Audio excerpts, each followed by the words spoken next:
मैं अमरीश कुमार श्रीवास्तव नव चेतना YouTube channel में आपका हार्दिक हार्दिक स्वागत करता हूँ। आज अपन सेवाराम जी के पुत्र और सेवाराम जी के बारे में बात करेंगे। सेवाराम जी जो जैसलमेर से भग के आए थे और उन्होंने जबलपुर में पनाह ली थी।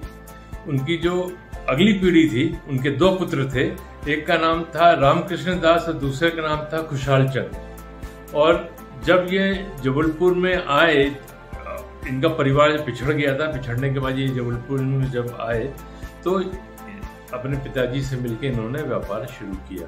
दोनों भाई थे, दोनों भाइयों में बहुत अंतर था, जमीन आसमान का अंतर था, रहन सहन में, स्वभाव में, बातचीत में। जो कृष्णचंद्र दास थे वो भगवान के परम भक्त थे, भगवत गीता में उनको महारत हासिल थी और उन्होंने पूरा जीवन अपने पूजा पाठ और नित्य क्रम में ही, धर्म कर्म में ही लगाया और उन्होंने व्यापार से या सामाजिक सरोकार से कोई मतलब उन्होंने रखा ही नहीं।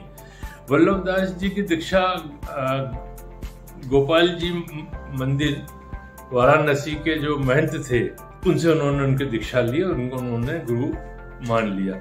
वल्लभ कुल की दीक्षा लेने के कारण ये गोपाल लाल जी के भक्त हो गए और उसके मंदिर में ये प्रतिनित्य पूजा करने लगे। इन्होंने अपने घर में भी उसके मंदिर की स्थापना कर ली। रामकृष्ण दास जी ने काशी में उनका आना जाना था, काशी में उनका काफी प्रवास रहा और उन्होंने अपनी पूरा जीवन काशी के उसी पूजा पाठ में और धर्म में लगाया। इसके जस्ट विपरीत खुशहाल चंद जी थे, उन्होंने व्यापार में अपना पूरा मन लगाया और व्यापार को उन्होंने रात दिन बढ़ोतरी की और अपने परिवार को लेके वो चलते रहे। उन्होंने समाज सेवा भी बहुत की।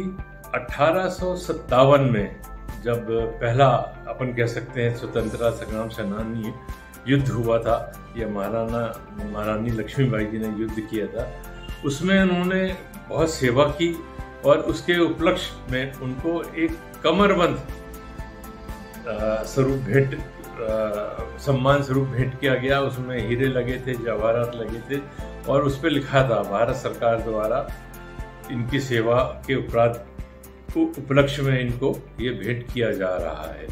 उसकी बहुत ज़्यादा उनका मान सम्मान हुआ, बहुत ज़्यादा उसकी प्रतिष्ठा बढ़ गई। उस वक्त जबलपुर में अंग्रेजों का जो राज्य था वो जम रहा था।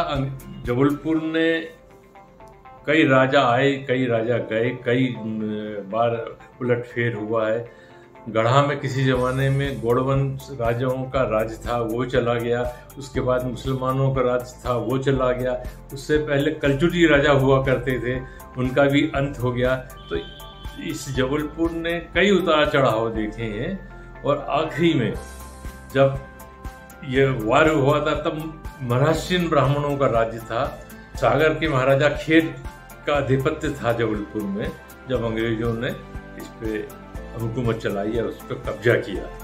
सेवाराम जी का जब देहांत हुआ तो ऐसा अनुमान है कि उनकी कुल पूंजी लगभग 5 लाख की थी और उसको बढ़ाते बढ़ाते जो खुशहाल चंद जी थे, इन्होंने उनकी संपत्ति करीब 25 लाख की कर दी, माने 5 गुना कर दी।